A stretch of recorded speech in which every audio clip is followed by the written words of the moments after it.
Hello everyone and welcome to this week's video tutorial. This will be the first board from Deception and Countermeasures in the Xiangqi opening.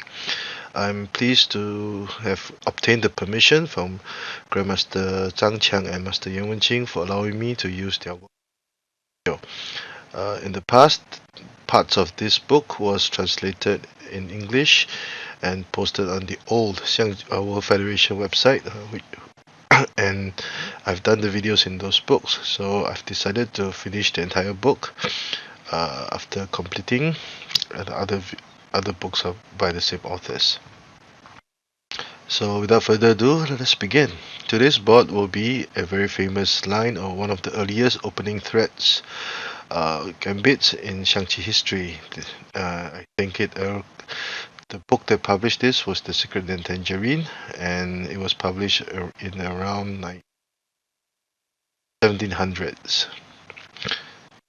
So without further ado, let us begin. Central cannon, same direction cannons. Book, red would develop his right chariot as a ranked chariot early. Black would place h8 plus 7. Red would immediately traverse the chariot across the board, preparing to attack this flank. Black for the foul chariot, threatening the horse.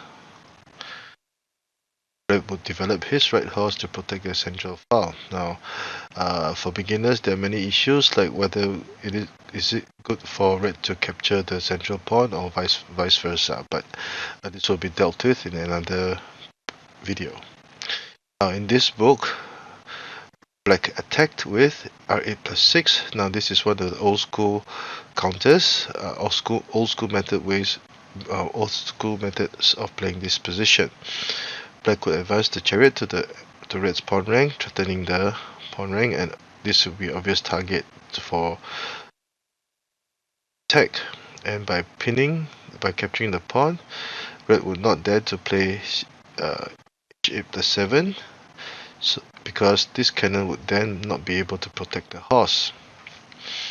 Now, in the ancient times, red would attack in this manner, charging his ranked chariot deep into black's enemy territory onto the third rank.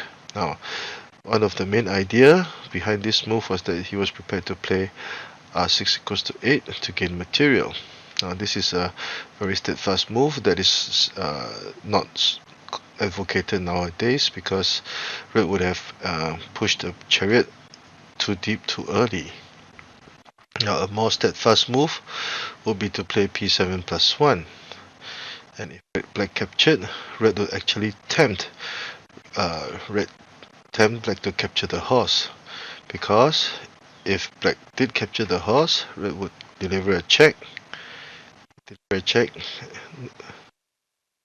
Then capture the black chariot. So in effect, it will be black's one chariot trading for one red cannon and one red horse. But losing a chariot so early in the game is not wise. So if black tried to gain material with h5 plus 4, red would, with this discovered check, red would simply move the elephant and still protect the horse. If he tried to capture the cannon, red will play c5. Will play c5 equals to c3 equals to 5 to prevent capture and loss of material. This is a very advantageous position for red. So red would tempt black to capture the horse. Black would not dare. He would first play move an advisor, so that he could now capture the horse of a discovered check. But in doing so, the red horse would now charge to the riverbank and be prepared to attack. Red would have the upper hand. So p7 plus 1 is usually played nowadays, whereby red will actually dare black to capture the pawn. In ancient times, r6 plus 8 was played, and perhaps black was fearful of this move, so he will play h2 plus 1. Now, this move has been criticized as being too soft. h2 plus 3 would be more antagonistic, would put up more of a fight. So let's say, for example, if h2 plus 3, black would not have to worry about red making this move, threatening the horse, because he could simply offer a sacrifice by playing c2 plus 2. Now this would put the chariot in a dilemma, because if black captured, red would immediately threaten to capture the chariot.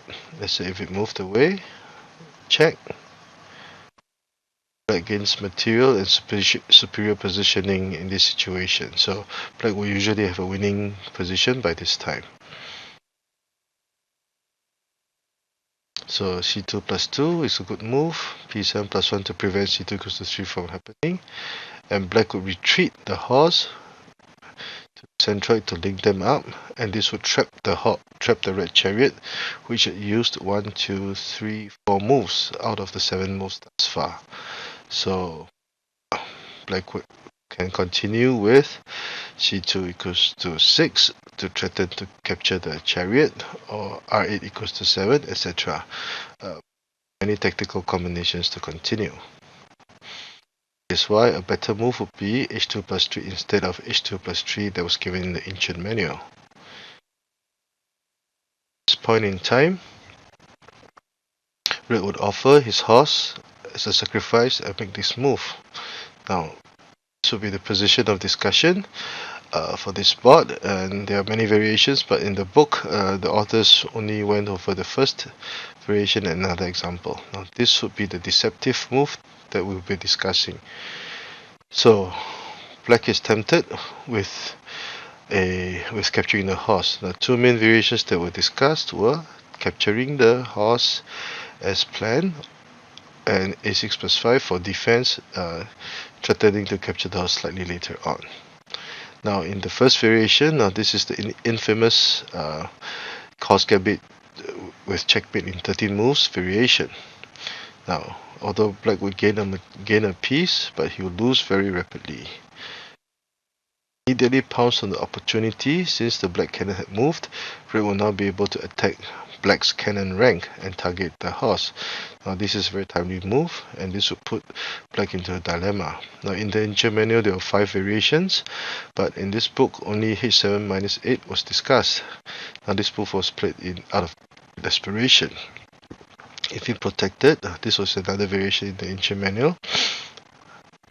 Say red would threaten to gain back lost material. c plus 3 attacking the elephant, capturing the central pawn, delivering a check. Red will command this very important file so that the king cannot move. Black tries to push the pawn so that he could play r2 plus 3 to dislodge the cannon, but it will be too late, as red would now attack ferociously with this move. h1 plus 3 will try to dislodge the chariot, but red will make another sacrifice, and after making this move, red will be assured of victory. Now, at this point in time, the moves end here. At this point in time, red would now threaten to play a6 plus 5. So let us see what would happen if this were played. Check, block, check, because the cannon was now protecting the chariot. So that is why red will be assured of victory. Now, so once this position is reached, red will have a winning game. Now back to the main line, black retreats the horse, but so red will immediately attack the central file, since the horse is now unable to protect the central pawn.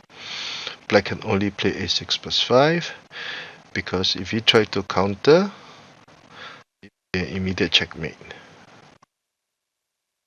5. Now it will be red's turn to perform. He will move 6, threatening with the iron bolt checkmate, forcing the king out, and then sacrifice his chariot brilliantly. Check.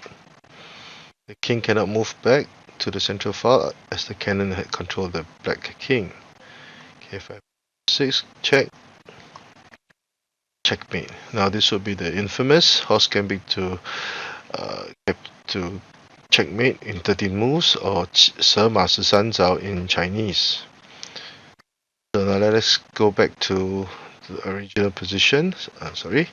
Deceptive move in variation A, black captured. Now if in variation B, this was the move that was recommended, black saw through red's intentions and was not in a hurry to capture the horse. Instead, he solidified his central file. So red will usually continue his attack. This is one common use of the double rank chariots. Equals to 7.